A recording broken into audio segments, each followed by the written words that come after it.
नमस्कार दोस्तों, आज की इस वीडियो में आपको इस सवाल का सलूशन बताऊंगा। क्लास 10 मॉडल पेपर का सवाल है और इस तरह का सवाल हर साल बोर्ड एग्जाम में पूछा जाता है।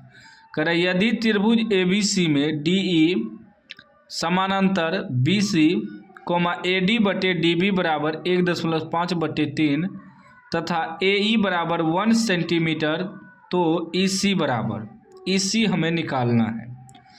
ये देखिए DE समानांतर BC और AD बटे DB दिया है। AD बटे DB यानी कि AD का मान 1.5 और DB का मान 3। तो एक त्रिभुज है ABC त्रिभुज है, यहाँ कर है। इसमें क्या है, DE समांतर BC है, ठीक ना। ये जो BC है इसके समानांतर एक, जैसे ई रेखा है, इसी के समानांतर एक रेखा है जो कि DE है, ठीक। अब इसमें हमें कह रहा है कि AD बटे DB कितना दिया है, 1.5/3 यानी कि AD का मान, ये AD हुआ आपका, AD 1.5 cm बटे DB बराबर 3, DB 3 cm।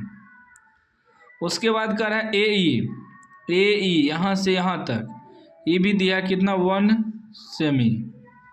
हमें कह रहा है EC निकालने, EC ई वाला भुजा निकालने। तो ये थेल्स प्रमेय का है, ठीक ना।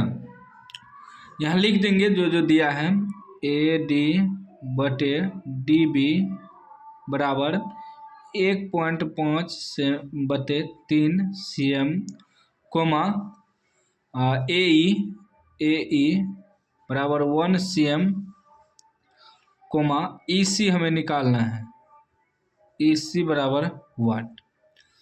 थेल्स प्रमेय से चलेंगे हम लोग, थेल्स प्रमेय से लिखेंगे, थेल्स प्रमेय से। थेल्स प्रमेय में क्या होता है कि AD बटे DB बराबर हो जाता है AE बटे EC के बराबर होता है, ठीक ना। यानी कि इतना बराबर इतना भुजा और बटे इतना बराबर इतना भुजा, ठीक ना।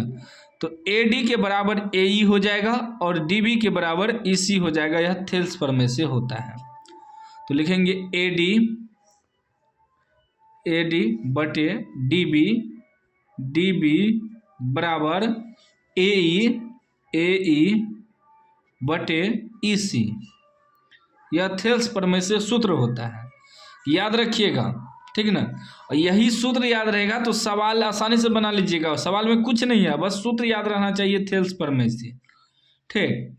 अब देखिए AD तो हमें 1.5 दिया है बटे DB 3 cm दिया है बराबर AE हमें दिया है 1 cm बटे EC तो हमें निकालना है, सवाल में भी कहा है EC निकालने के लिए। अब देखिए क्रॉस मल्टीप्लाई करिए, इससे गुना होगा इससे, तो E हो जाएगा 1.5 गुना EC बराबर 3 × 3। जब हम EC बराबर निकालेंगे तो ये हो जाएगा 3, गुना में है तो 1.5 भगा में आ जाएगा, बराबर की बगल। ये 3 है, ये 1.5 है, 1.5 का मतलब हुआ 1.5, 2 बार में कट जाएगा, यानी कि EC बराबर कितना निकल गया, 2 सेमी। 2 सेमी आपका आंसर हो गया। देखिए है सवाल में दम, कुछ नहीं है, 2 सेमी ऑप्शन है, ऑप्शन C में है, C आपका राइट आंसर हो जाएगा। बहुत आसान सवाल है, बस थेल्स प्रमेय से सूत्र याद रखना चाहिए, रखना है आपको, सवाल बन जाएगा। उम्मीद है आप समझ गए होंगे। समझ गए हैं तो लाइक कर दीजिए, चैनल को सब्सक्राइब कर दीजिए और घंटी को दबा कर ऑल कर दीजिए।